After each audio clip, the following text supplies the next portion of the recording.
화가 나면 말하거나 행동하기 전에 10가지 세어라. 그래도 화가 가라앉지 않는다면 100가지 세어라. 그러다 보면 우리는 사소한 일에 분노했다는 사실에 놀라게 된다. 인생을 살면서 우리에게 가장 가치 있는 일은 분노를 느끼면서도 분노의 행동을 하지 않는 것이다. 선한 노력은 반복될 때만이 진정으로 착하다. 넘어지면 다시 일어나라. 다시 노력해야 할 때 주저앉아 버리면 안 된다. 노에 고치는 나비가 되어 날아갈 때까지 열심히 실을 뽑아낸다. 인간도 영혼을 개선하기 위해 노력하다 보면 날개를 얻을 것이다. 싸움의 잘못은 양쪽에 다 있다.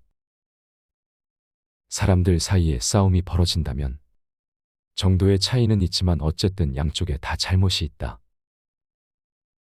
만일 당사자 가운데 한쪽의 행동이 완전 무결하다면 한없이 매끄러운 표면, 이를테면 거울 표면으로는 성냥에 불을 붙일 수가 없는 것과 마찬가지로 절대로 싸움이 일어날 리 없다. 이기주의에서 벗어나라. 어리석은 습관에서 벗어날 수 있는 것처럼 이기주의에서도 벗어날 수 있고 또 그렇게 하지 않으면 안 된다. 자신의 만족을 늘리고 싶거나 스스로를 과시하고 싶고 자신에 대한 타인의 애정을 불러일으키고 싶을 때는 조용히 자제하라. 남을 위해 아무것도 하고 싶지 않을 때는 하지 마라. 자신을 위해서도 절대적으로 필요한 일 외에는 하지 않는 게 좋다. 우리는 노동이라고 하면 건물을 짓고 밭을 갈고 가축을 키우는 것 같이 눈에 보이는 것만을 떠올린다. 하지만 진정한 노동은 눈에 보이지 않는다. 그것은 내면의 영혼을 개선시키는 일이다. 아무리 사소한 선행이라도 무시하지 말라. 거기에는 가장 위대하고 중요한 행동 못지않은 노력이 필요하기 때문이다. 현재의 육체적 욕망을 억누를 수 없는가? 그 이유는 충분히 억누를 수 있었던 욕망을 습관으로 만들었기 때문이다. 절망감을 느낄 때면 스스로 환자로 생각하라. 너무 많이 움직이지도 무언가 행동하지도 말고 상태가 좋아지기만을 가만히 기다려라.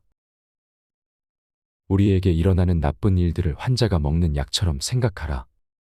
약은 맛이 쓰지만 몸을 고친다. 고난과 역경은 영혼에는 약이 되므로 기뻐하라. 고통은 자신을 세상과 동떨어진 존재로 보고 자신이 결백하다고 믿을 때, 영적 성장과 고통을 연결 짓지 못할 때에만 고통스럽다. 무언가 두렵다면 그 이유가 바깥이 아닌 바로 자기 안에 있음을 기억하라. 불행하다고 느낀다면 바로 자신이 저질렀던 모든 나쁜 행동을 기억하라. 기분이 나쁘겠지만 그것에는 자신을 개선시키는 힘이 있다. 개개인의 삶이 얼마나 다른가는 중요하지 않다. 완성으로 가기 위한 거리는 누구에게나 똑같기 때문이다. 우리는 모두 완성에서 멀리 떨어져 있다. 자기 자신이 다른 사람들을 가르치는 선생이라 생각하는 경우도 있지만 우리는 언제나 학생이 되어야 한다. 인생의 역할 모델을 찾고 있다면 단순하고 겸손한 사람으로 찾으라. 진정으로 위대한 사람은 그런 이들 속에만 있다. 스스로 좋다고 생각하는 것을 행동하라. 다른 사람들의 평가에 좌우될 필요가 없다. 독립적으로 생각하지 못하면 타인의 영향 아래 놓이게 된다. 타인의 생각 속에서 늘 살아야 한다면 이것은 육체적으로 부자유한 것보다 훨씬 더 나쁜 노예 상태이다. 우리의 내적 양심은 바깥 세상의 판단보다 더 큰 의미를 가진다. 우리는 그 양심과 함께 영원히 살 것이기 때문이다. 우리는 영원한 삶과 현재를 동시에 살아야 한다. 일할 때는 영원히 살 것처럼 하고 남을 대할 때는 오늘 밤을 죽을 것처럼 하라. 인생의 모든 것은 단순하고 서로 연결되어 있다. 죽음을 제외한 모든 것이 그렇다. 그래서 사람들은 죽음에 대해 생각하려 하지 않는다. 우리는 삶을 이해할 수 없는 수수께끼로 죽음을 단순하고 분명한 것으로 보아야 한다. 영적 삶을 위해 가장 중요한 것은 우리가 한자리에 머무르지 않고 끊임없이 어디론가 이동하고 있다는 것이다. 우리에게 허락된 시간 동안 인생의 법을 지키며 평화와 사랑, 모든 친구들과의 화합 속에서 흘러가도록 하라. 우리는 지식이 많을수록 잘 살 수 있다고 생각한다. 하지만 많이 아는 것은 꼭 필요한 몇 가지를 아는 것만도 못하다. 학자는 많은 책을 읽는 사람이다. 지식인은 무엇이 사람들의 관심사인지 아는 사람이다. 학자나 지식인이 되려고 하지 말고 자기 자신이 되어라. 교육을 못 받았다고 두려워하지 말라. 성장 속도가 더디다고 불안해하지 말라. 진정으로 두려워해야 하는 일은 알지 못하면서 아는 척하는 것이다. 전투에서 수천 명을 상대로 수천 번 승리하는 것과 자기 자신을 상대로 한 번 승리한 것을 비교하면 후자가 훨씬 더 가치 있다. 살면 살수록 아무것도 하지 않는 것의 지혜를 알게 된다. 인간의 진정한 힘은 난폭함이 아니라 고요함에 있다. 서두를수록 할 수 있는 일은 적어진다. 당신에게 가장 중요한 때는 지금이고 가장 중요한 일은 지금 하고 있는 것이며 가장 중요한 사람은 지금 만나고 있는 사람이다. 생각하기 위해 시간을 내라. 그것은 능력의 근원이다. 독서하기 위해 시간을 내라. 지혜의 원천이다. 진정한 삶은 작은 변화가 일어날 때 살아난다. 우리 삶의 성장, 진화 및 변화가 중요하다. 진정한 성취는 거창한 목표를 달성하는 데서 오는 것이 아니라 우리의 이상과 열망에 더 가까이 다가갈 수 있도록 작고 점진적인 변화를 만드는 데서 온다는 것을 뜻한다. 모든 전사들 중 최강의 전사는 이 두 가지 바로 시간과 인내다. 깊은 강물에 돌을 던져도 흐려지지 않는다. 모욕을 받고 곧바로 발끈거리는 사람은 작은 웅덩이에 불과하다. 모두 세상을 바꾸겠다고 생각하지만 누구도 스스로 변하겠다고 생각하지 않는다. 인간관계에서 자신을 높이는 가장 훌륭한 방법은 남을 탓하지 않는 것이고 자신의 그릇을 가장 크게 하는 방법은 남을 이해하는 것이다. 내가 이해하는 모든 것은 오로지 내가 사랑하기 때문에 이해하는 것이다. 유일한 삶의 의미는 인류에게 봉사하는 것이다. 다른 사람에 대한 봉사의 중요성에 대한 자신의 믿음을 표현한다. 그것은 우리 삶의 목적이 부, 권력 또는 지위를 축적하는 것이 아니라 동료 인간의 복지에 기여하는 것임을 암시한다. 그것은 우리 모두가 서로 연결되어 있고 우리의 행동이 세상에 긍정적인 변화를 가져올 수 있는 힘이 있다는 것을 상기시켜준다. 행복하고 싶다면 행복하라.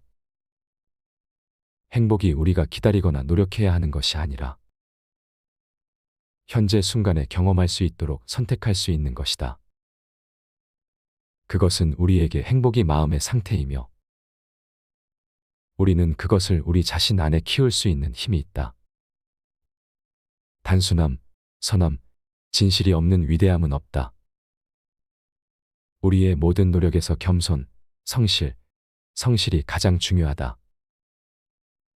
진정한 위대함이 부, 권력 또는 명성으로 측정되는 것이 아니라 우리의 성격과 다른 사람들에게 미치는 영향으로 측정된다는 것을 뜻한다. 가장 큰 행복은 불행의 근원을 아는 것이다. 자기 인식과 성찰이 개인의 성장과 웰빙에 매우 중요하다. 행복과 성취의 열쇠가 외적인 것을 획득하는 데 있는 것이 아니라 우리 자신의 생각, 감정 및 동기에 대한 깊은 이해를 배양하는 데 있다. 우리는 우리가 졌다고 스스로에게 말했기 때문에 졌다. 마음가짐과 혼잣말의 힘이 중요하다. 우리의 믿음과 태도가 우리 경험의 결과를 형성할 수 있음을 뜻한다. 우리에게 우리 이야기를 선택할 수 있는 힘이 있고 우리의 생각과 행동을 통해 우리의 삶을 형성할 수 있다는 것을 명심하라. 가장 중요한 지식은 당신의 삶을 이끄는 방식을 안내하는 것입니다. 지식의 가장 가치 있는 형태는 학문적이거나 이론적인 것이 아니라 실용적이고 우리 일상생활에 적용할 수 있어야 한다. 진정한 지혜는 정보의 축적이 아니라 우리의 성격과 세계관을 형성하는 살아있는 경험에서 온다는 것을 명심하라. 우리가 아는 유일한 것은 아무것도 모른다는 것이다. 겸손과 지적 호기심은 중요하다. 그것은 진정한 지혜와 이해가 독단적인 확신에서 오는 것이 아니라 우리 자신의 가정에 의문을 제기하고 다른 사람에게서 배우려는 의지에서 나온다는 것이다. 돈이 아니라 좋은 사상을 잃어버림을 아까워하라. 우리는 돈이 든 지갑을 잃어버리면 아까워하지만 우리의 머리에 떠오르거나 남에게서 들은 좋은 사상 등 자신의 인생에 적용하면 크게 도움이 될 만한 사상은 잃어버리고도 어떠한 보물보다 값진 그것을 아까워할 줄 모른다. 선량한 행위에 대한 대가를 바라지 마라. 아무리 선량한 행위에도 어느 정도의 허영과 세상 사람들의 칭찬을 바라는 마음이 섞여 있다. 이 마음은 그가 자신의 행위 때문에 칭찬이 아니라 비난을 받더라도 결코 그 행위를 바꾸지 않겠다고 스스로에게 말할 수 있을 때 비로소 사라진다. 인생의 의의를 모르는 사람은 어리석은 인물이다. 인생의 의의를 잘 모르고 이해하지 못하는 것을 뭔가 고상하고 비극적인 것으로 생각해서는 안 된다. 인생의 의의를 모르는 사람은 좋은 책을 열심히 읽고 있는 독서 친구가 찾아와도 그가 무엇을 하고 있는지 모르는 사람과 같다. 사람들이 좋은 책을 읽고 있는데도 귀를 기울이지 않고 이해도 하지 못하며 그들 사이를 여기저기 서성거리고 있는 사람은 고상하고 비극적인 인물이 아니라 우스꽝스럽고 어리석고 가련한 인물이라 해야 할 것이다. 세상의 어리석음과 추악함을 자신의 거울로 삼아라. 세상이 추악하게 여겨지고 사람들이 악하고 불쾌하며 그들의 행위가 어리석고 추악하게 보인다면 오히려 그런 상태를 이용하여 서둘러 자기 자신을 돌아보도록 하라. 그러면 그대는 자신 속에서 전에는 보지 못했던 오점을 발견하고 그 같은 자신의 추악함을 인정함으로써 스스로를 이롭게 할 것이다. 공정함에는 자신의 희생이 따른다. 관역을 명중시키려면 그 관역보다 위를 겨냥해야 하듯이 공정하려면 자신을 희생해야 한다. 즉 자신에게는 오히려 불공정해야 하는 것이다. 오로지 공정하려고만 하면 결국 자신에게 관대해져서 다른 사람에게는 불공정하게 되어버린다. 그저 재미삼아 남의 험담을 하는 것은 죄악이다. 남의 험담을 하는 것은 무척 재미있기 때문에 그것이 얼마나 큰 폐해를 낳는지 깨닫지 못하는 사람은 아무래도 자제하기가 쉽지 않다. 그러나 그 폐해를 잘 알고 있으면서도 그저 재미로 남의 험담을 그만두지 않는 것은 죄악이다. 아무도 타인을 함부로 단죄해서는 안 된다. 인간이 인간에게 벌을 준다고 하는 본디 인정할 수 없는 권리를 인정한다 쳐도 도대체 어떤 인간이 그 권리를 행사할 수 있을 것인가? 오로지 자신들의 죄를 알지 못하거나 그것을 까맣게 잊어버릴 만큼 타락해버린 인간들 뿐이지 않겠는가?